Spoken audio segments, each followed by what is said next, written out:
What's going on, Washington Commanders Nation? It's your boy Rio Robinson, back with the latest and greatest on the Ramblin' with Rio YouTube channel, where we ramble about the Washington Commanders. It's official, baby. Officially official. We already knew Dan was selling the team. We knew the amount, and we knew who he was selling it to.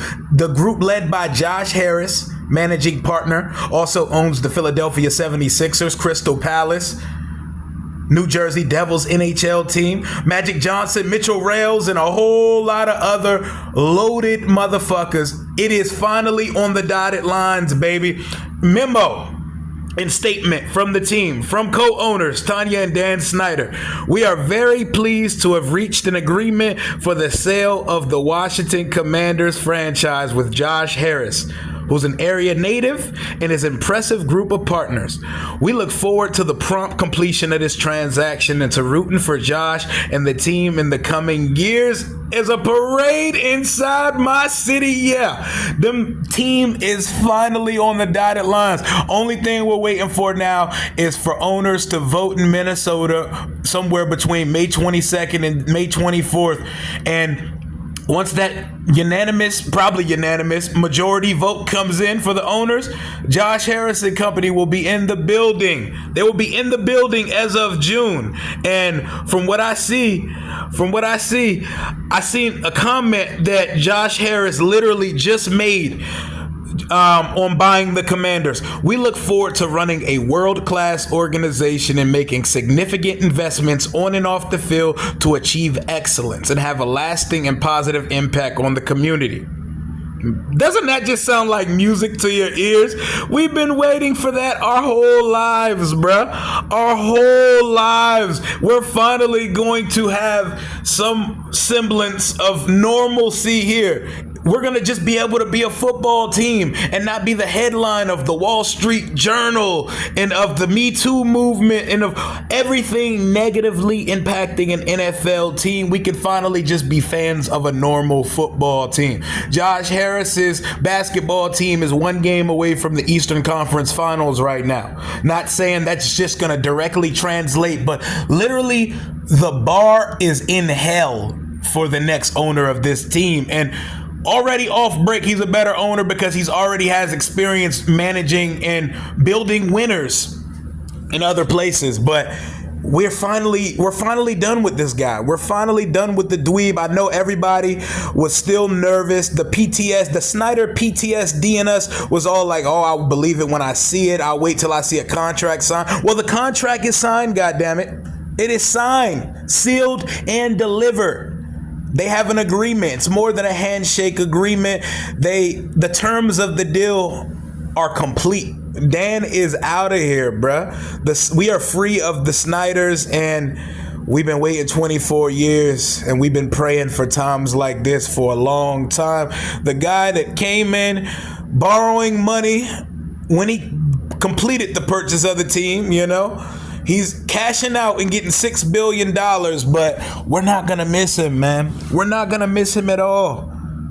There weren't many good times to sit here and say, man, at least we had this, at least we had that. It's usually all bad when it comes to Dan, and I'm glad we could finally be done with this chapter of being a fan of the Washington Redskins football team Commanders, and we're on to a new era in DC. And I'm ready to see exactly how business is going to be handled once they get here, because these are thorough businessmen. He runs Apollo Global. They handle billions of dollars. This guy is nothing but money. And we have about 15 loaded partners with money as well. There ain't no broke boy owner stealing money from the team to put logos on jets anymore. Even our small, minuscule minority partners have money. We got billionaires from Colombia.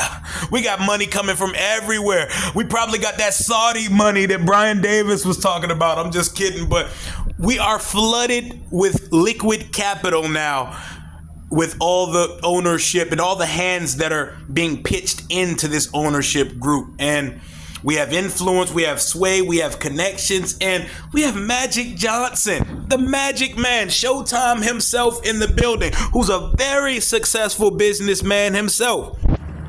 It's a new day in DC, y'all. You know what's on the chart. You know what's on the table now. They're going to get a DC stadium, state of the art. They're going to get this team back in the district. And the first big important hire, I promise you, I understand how this guy runs his business. We're going to have a real front office organizational structure, baby. Vice president of football ops, general manager, assistant general manager. And in unison and in harmony, they will select a head coach and a coaching staff going forward. And that is the way a franchise is supposed to be run. Enough with the coach-centric model, enough with the bullshit, enough with the made-up positions. We come up with a new position every year. The latest is Ken Zampese. We make up positions to keep alumni in the organization. It's been a shit show. We keep numbers from the equipment manager instead of retiring them. These days of ineptitude, clown shit show are now over because Dan Snyder is out of our lives forever. The cutest part of that memo, we're going to be rooting on Josh and the team for years. We don't care. I promise. What Stephen A. say? I promise you, we don't care. We don't care. We do not care at all. Mrs. Snyder, You're awesome. I've met you a few times. You're a great person. Very nice, very easygoing, mingles with the fans. She gave us, like, in 2 years what Dan never gave us in 24. So I hope the best for her in her endeavors. I hope she takes more than half of this money from Dan and leaves that man, because you deserve better, Tanya. But you know who deserves better? The Washington fan base. We deserve it. We deserve that shit as much as any sports fan deserves success, my guy. Like my boy Tay and Todd just tweeted. He said no fan base has ever deserved anything more than Commanders and Redskin fans deserve to see Dan Snyder sell the team. This is incredible. We never thought it was going to be an actual reality that we were getting rid of this guy. So the day finally coming, it feels so surreal.